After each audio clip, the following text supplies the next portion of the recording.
اور امریکہ کے ایران پر حملے دارقین نیوکلیئر پلانٹ نشانہ بنایا۔ امریکی سینٹکام کا کہنا ہے فوجیوں کو ہلاک کرنے والی فورسز کو بھی نشانہ بنایا۔ خوزستان، ہرمزگان، کیشم، سریک، بندر عباس میں بھی حملے کیے۔ ایران کے جوابی وار، اردن میں امریکی اڈوں پر میزائل داغے، عمان میں سائرن بجائے گئے، عقبہ ایئرپورٹ اور بندرگاہ خالی۔ ایران نے 2 روز میں دوسری بار کویتی واٹر پلانٹ کو نشانہ بنایا۔ اہواز اور دلان میں 2 امریکی ڈرون بھی مار گرائے۔ الارزق ایئر بیس پر 2 فائٹر جیٹ، 3 امریکی طیارے تباہ کرنے کا دعویٰ۔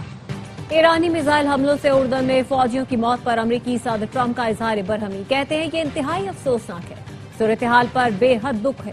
ایران کو کبھی جوہری ہتھیار حاصل نہیں کرنے دیں گے۔ ایران ڈیل پر عمل نہیں کر رہا تو امریکہ کو بھی فکر نہیں۔ امریکی وزیر دفاع پیٹ ہیگزٹ کہتے ہیں فوجیوں کی قربانی ہمارے عزم کو مزید پختہ کرتی ہے۔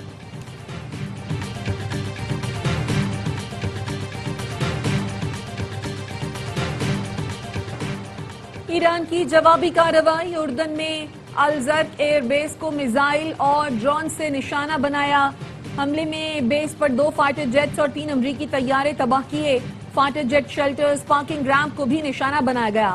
کویت میں 2 امریکی فوجی اڈوں پر ڈرون حملے میں اسلحہ ڈپو اور ریڈار تباہ کرنے کا دعویٰ۔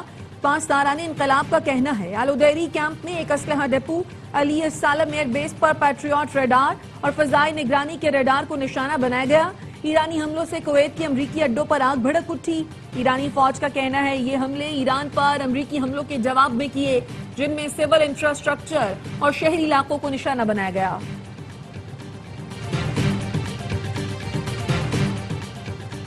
سعودی عرب کی کویت، بحرین اور اردن پر ایرانی حملوں کی مذمت۔ سعودی وزارت خارجہ نے کہا ایران کے جارحانہ اقدامات بین الاقوامی قوانین کی خلاف ورزی ہے۔ بجلی گھروں، واٹر پلانٹس، اہم شہری تنصیبات پر حملے مسترد کرتے ہیں۔ امن و استحکام برقرار رکھنے کے لیے ہر قسم کی فوجی کارروائیاں روکی جائیں۔ خلیجی ملکوں اور یورپی یونین نے ایرانی حملوں کی مذمت کرتے ہوئے کہا آبنائے ہرمز کو بغیر کسی شرط یا فیس کے کھلا رکھا جائے۔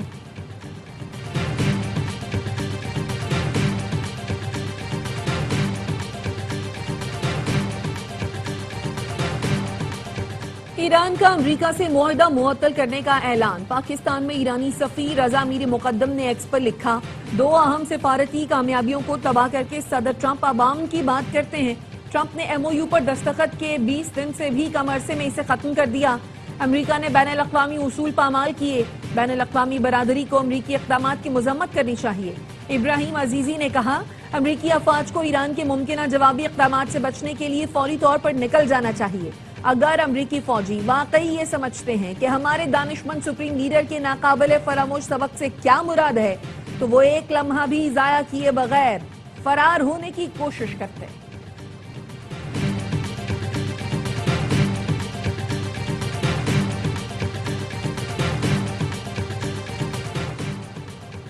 ایرانی وزیر خارجہ عباس عراقچی کا عراقی ہم منصب فواد حسین سے ٹیلی فون پر رابطہ، کہا چند افراد کے بیانات سے دونوں ملکوں کے تعلقات متاثر نہیں ہونے چاہیے۔ بات چیت میں امریکہ کی جانب سے مفاہمتی یادداشت کی خلاف ورزیوں سمیت دیگر امور پر تبادلہ خیال کیا گیا۔ دونوں رہنماؤں نے خطے میں امن و استحکام کے لیے مشاورت جاری رکھنے پر زور دیا۔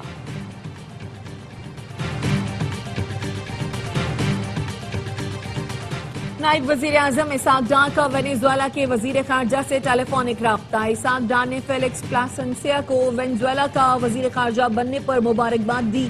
ترجمان دفتر خارجہ کا کہنا ہے اسحاق ڈار نے وینزویلا میں زلزلے سے جانی و مالی نقصان پر دکھ کا اظہار کرتے ہوئے کہا پاکستان اس مشکل گھڑی میں وینزویلا کی حکومت اور عوام کے ساتھ کھڑا ہے۔ دنیائے فٹ بال پر حکمرانی کی جنگ، فیفا ورلڈ کپ فائنل میں ارجنٹینا اور اسپین کی ٹیمیں آج نیو یارک میں مد مقابل آئیں گی۔ میسی مسلسل دوسرا ٹائٹل جیت کر کریئر یادگار بنانے کی خواہش مند۔ اسپینش ٹیم 16 سال بعد پھر سے ورلڈ کپ ٹرافی اٹھانا چاہتی ہے۔ فائنل کے دوران نامور گلوکار بھی جلوہ گر ہوں گے۔ فاتح ٹیم ٹرافی کے ساتھ $50 ملین، تقریباً 14 ارب پاکستانی روپے کی انعامی رقم ساتھ لے کر جائے گی۔ سنسنی خیز فائنل پاکستانی وقت کے مطابق رات 12 بجے شروع ہوگا۔